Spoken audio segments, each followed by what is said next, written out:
In this video, we are going to look at some practical examples of how the SRA principles and code of conduct apply in the context of business law.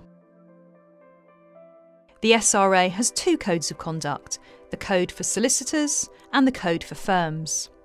This tutorial will refer to the Code for Solicitors, unless otherwise stated. Professional conduct issues are most likely to arise in business law, where there is a conflict or a risk of a conflict, and on matters of confidentiality and disclosure. First, let's remind ourselves of what the SRA principles and code of conduct state on these issues. Conflict of interests. Clients must be confident that solicitors will always act in their best interests, according to SRA Principle 7.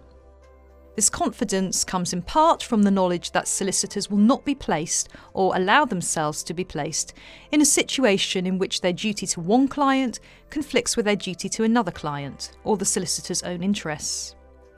This requirement is specifically stated in the SRA Code of Conduct. Part 6.1 of the Code states that you must not act if there is an own interest conflict or a significant risk of such a conflict.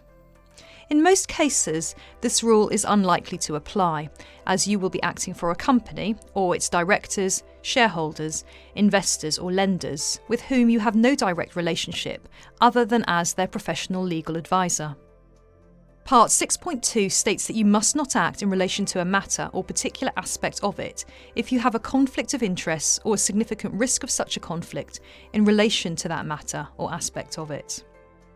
Exceptions to Part 6.2. There are two exceptions to this part. The first exception is that the clients have a substantially common interest in relation to the matter or the aspect of it, as appropriate.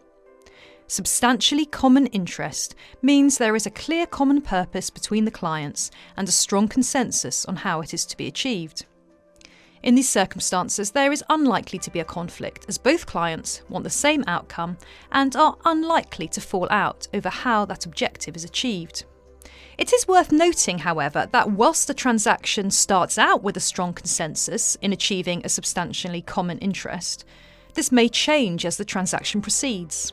Parties may fall out or disagree on significant points.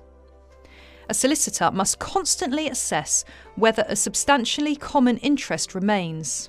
If this is no longer the case, the solicitor may need to cease acting for one or both of the parties, in order to avoid the solicitor breaching their professional obligations not to act for clients with conflicting interests.